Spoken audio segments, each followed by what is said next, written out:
Muito bem, dando continuidade ao estudo das matrizes, na parte de conceitos iniciais, estávamos falando sobre matrizes quadradas. E aqui temos mais um exemplar de uma matriz quadrada. Nota que os elementos não foram todos destacados, a não ser esses que estão aqui, ó, né? Nessa diagonal, como se a matriz tivesse o formato de um retângulo, e na verdade ela tem, né? E isso aqui fosse uma diagonal. Esses elementos que aqui estão fazem parte de um grupo que a gente vai denominar de diagonal principal. Detalhe dos elementos da diagonal principal, que aqui estão representados de forma genérica, eles têm os mesmos índices, ou seja, linha 1, coluna 1, linha 2, coluna 2 e linha 3, coluna 3. Então, os elementos da diagonal principal, além de ser visível aqui na diagonal, a gente sabe que os seus índices são iguais. Você pode ver que todos os outros elementos que ficam fora dessa linha têm o índice de linha e coluna um diferente do outro. Nós também temos mais um elemento importante das matrizes quadradas, que é a diagonal secundária, que é essa que vocês veem destacada aí. Nesse caso agora temos uma matriz toda representada por números. E a diagonal secundária é composta por essa diagonal aqui, ó. No caso aqui pelos elementos 5, 7 e 9. Mas, para o nosso estudo de matrizes, usaremos muito o conceito de a diagonal principal. Lembrando que os índices são todos iguais para cada elemento. Agora aqui nós temos uma matriz também conhecida como matriz diagonal. Notem que ela também é uma matriz quadrada. E aqui eu tenho outras duas matrizes do modelo matriz diagonal. O que elas têm em especial? Eu destaquei já a diagonal principal aqui, ó, em cada uma delas. Vocês podem notar que fora da diagonal principal, todos os elementos são nulos. Então uma matriz diagonal é aquela aqui. Fora da diagonal principal, temos só números 0. Podemos dizer também que os elementos significativos dessas matrizes estão somente na sua diagonal principal.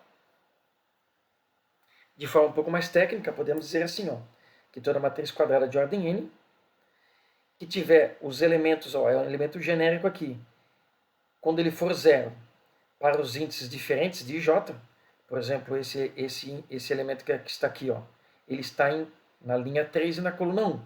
Então, os seus índices são 3 e 1. Quando os índices são diferentes, o elemento for 0, é uma matriz diagonal. Não importa se na diagonal principal a gente tiver um elemento nulo, não tem problema nenhum. O importante é que fora da diagonal principal, todos sejam 0. E aí nós teremos uma matriz diagonal. Visualmente também é fácil de ver, né? Muito bem, outro modelinho importante de matriz, novamente matriz quadrada. Estamos falando só de matrizes quadradas. Agora, né? Matriz identidade ou então matriz unidade. É bastante intuitivo o nome, mas a gente vai ver depois que tem um significado a mais esse nome que aqui está. Vejam só, é uma matriz diagonal? É, porque os elementos significativos estão na diagonal principal, vejam. Ó.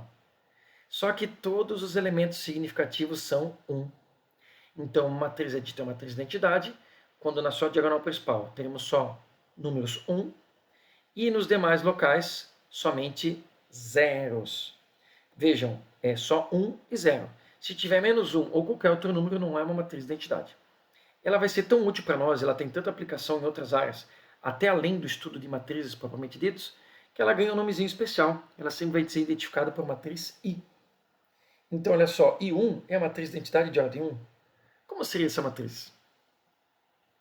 I2, essa que vocês estão vendo aqui em cima, é uma matriz de identidade de ordem 2. Por que a gente não precisa falar 2 por 2? Porque a gente já sabe que ela é quadrada. Então, de ordem 2, 2 por 2. Uma matriz de ordem 3, e 3, matriz de identidade. Aqui nós temos uma matriz de identidade de forma genérica, vejam só. Né? Aqui está a definição mais formal de uma matriz de identidade. Os elementos serão nulos quando os índices forem diferentes, e quando os índices forem iguais, os elementos serão todos 1. Lembrando que a letrinha minúscula com os índices se refere ao elemento da matriz. Então temos aí a matriz identidade. Vejam só, vamos considerar essa matriz aqui, antes de falar sobre ela. É uma matriz 3 por 2, essa é a sua ordem. 3 linhas e 2 colunas. Cuidado para não confundir.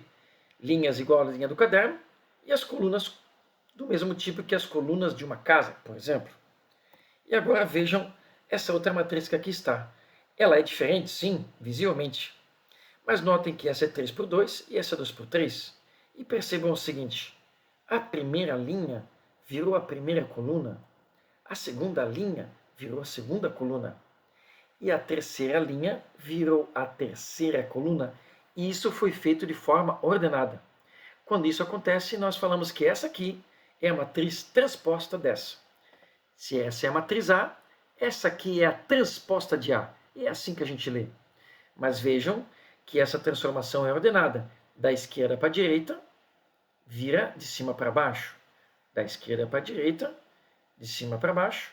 Da esquerda para a direita, de cima para baixo. E aqui temos a definição formal da matriz transposta.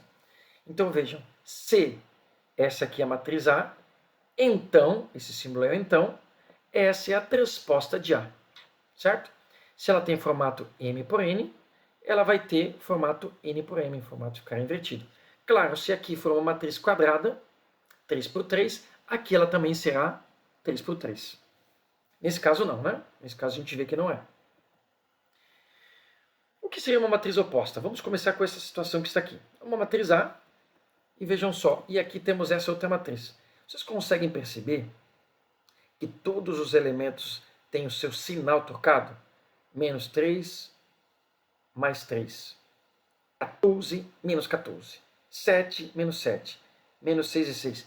Mais do que sinal trocado. Todos os seus elementos são elementos opostos. O que é o oposto de um número? É um número com o seu sinal trocado.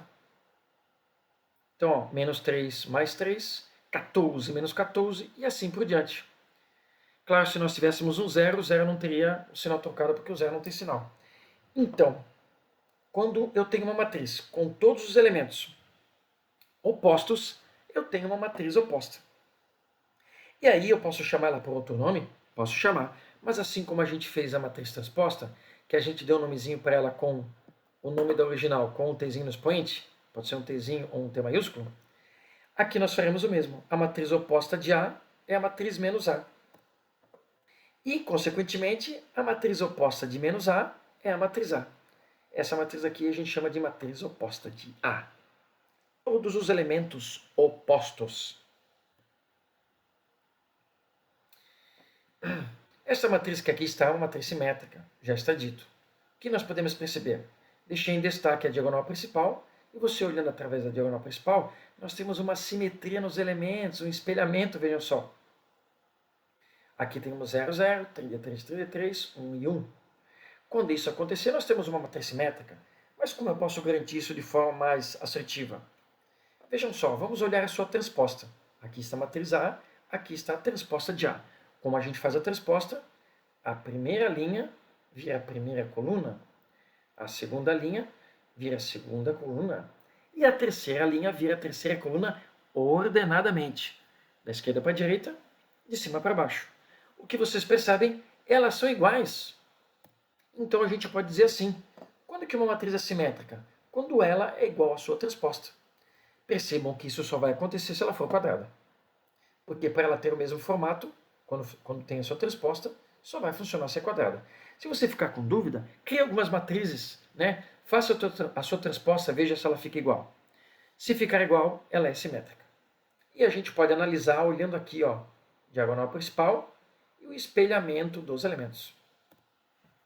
Nós temos um outro caso aqui, que é a matriz antissimétrica. O que a gente percebe? Também temos aqui a diagonal principal destacada por uma linha, e os elementos aqui, ó, na simetria, eles são opostos. Quando você fala que o número tem um sinal trocado, um é mais, outro é menos. Mas quando você fala que se eles são opostos, eles têm o mesmo número e módulo, e um tem o sinal trocado do outro. Certo? Então o oposto do 3 é o menos 3. O oposto do 7 é o menos 7, o oposto do π é o menos π. Tá? Não basta ter sinal trocado, tem que ser o mesmo número e módulo. Aí você pode dizer que ele é oposto. Essa matriz é dita antissimétrica. Vamos fazer o seguinte, vamos fazer a sua transposta. A primeira linha vinha a primeira coluna, a segunda linha vinha a segunda coluna, a terceira linha vinha a terceira coluna de forma ordenada, da esquerda para a direita, de cima para baixo. Veja o que aconteceu. Elas são matrizes iguais? Não são.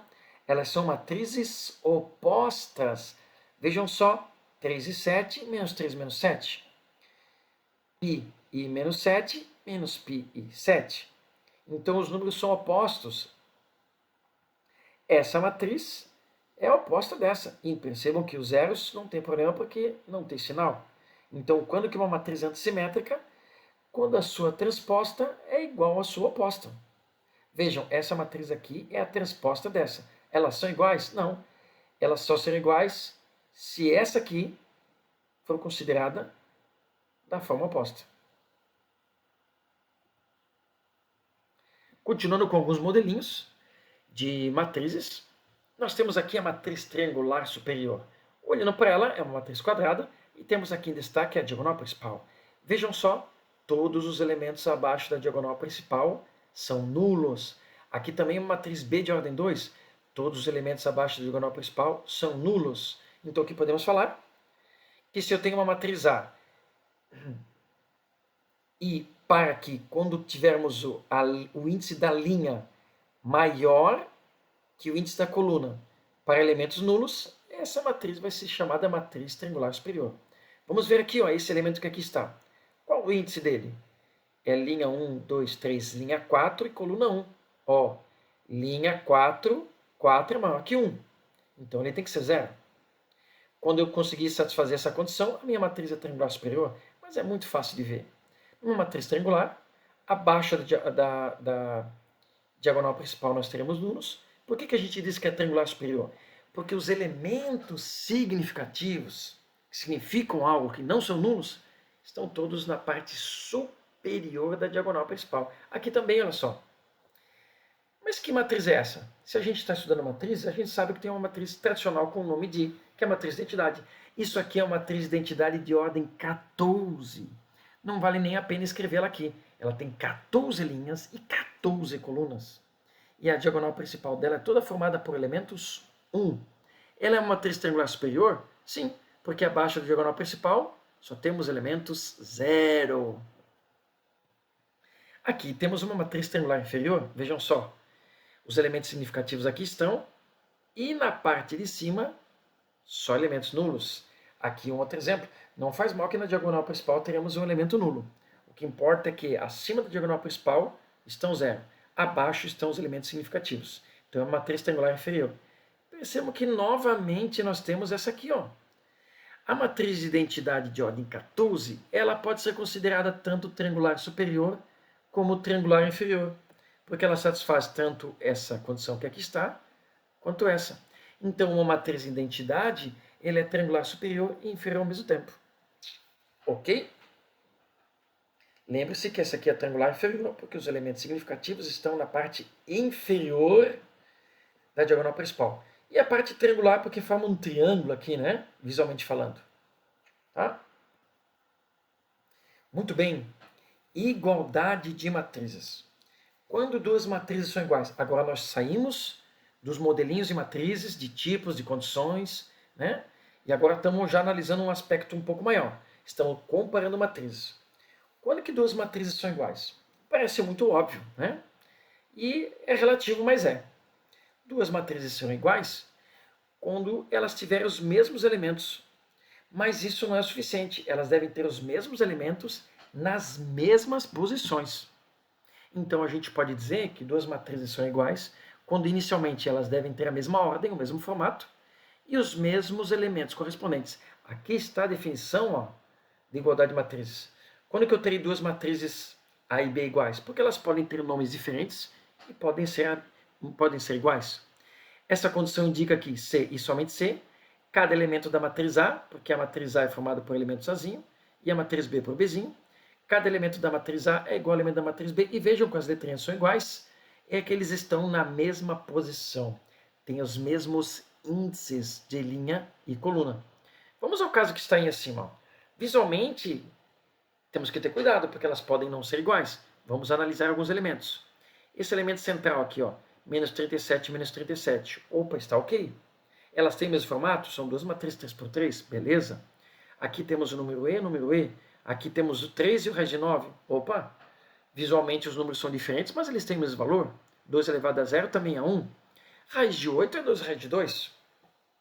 Então até aí parece que está tudo ok. Entretanto, temos algumas variáveis.